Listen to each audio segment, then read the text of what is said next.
Üdvözlök mindenkit a Lukasz PC Tips YouTube csatornáján. Ebben a videóban azt fogom megmutatni, hogy hogyan lehet egy kicsit a Windowsnak a teljesítményét följebb nyomni, amit következőképpen kezdünk.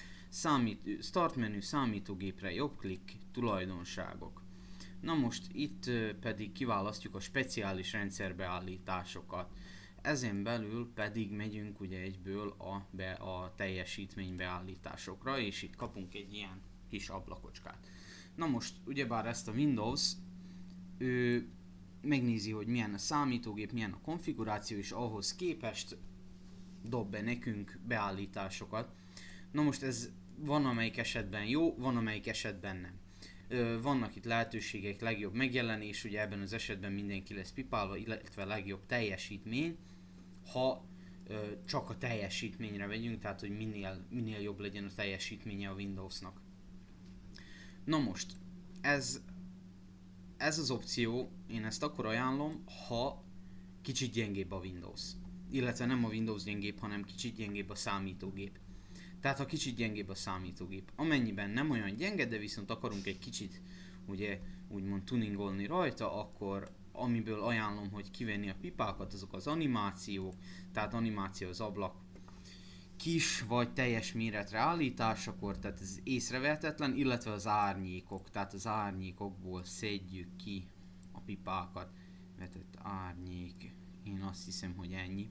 Tehát ezekből kivesszük, már érzékelhető minimális különbség, és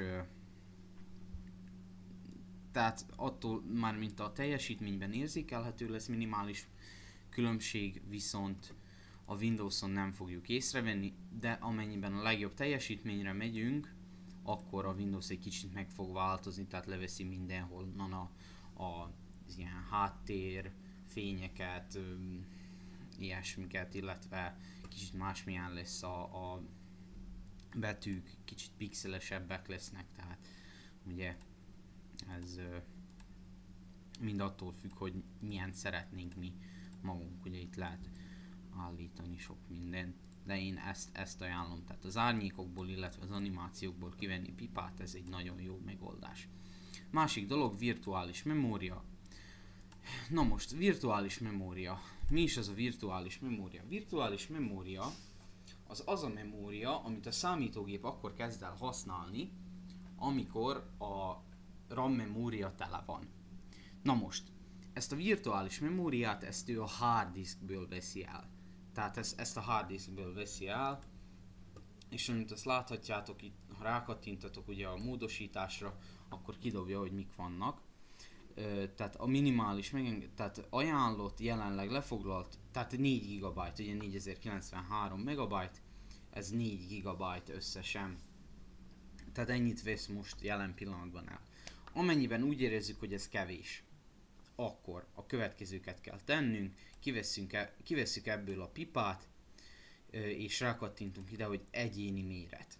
Na most, ha 4 GB RAM memóriánk van, akkor annak a dupláját, vagyis az 8192, hogyha jól tudom, tehát az legyen a kezdetleges méret és a maximális méret is egyben.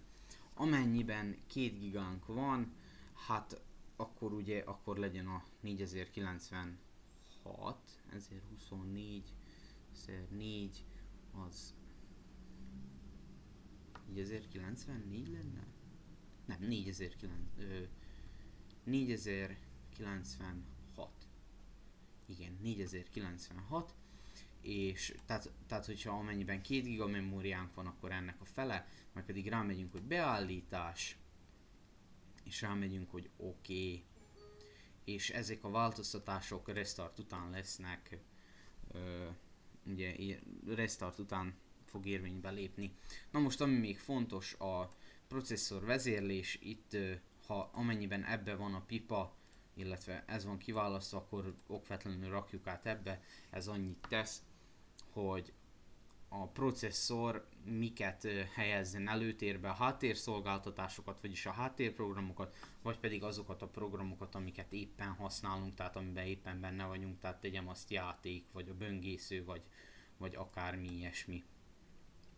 Nos, hát én ennyit terveztem mára. Amennyiben tetszett a videó, nyomj egy lájkot, nem tetszett dislike-ot, köszönöm, hogy megnézted, viszlát.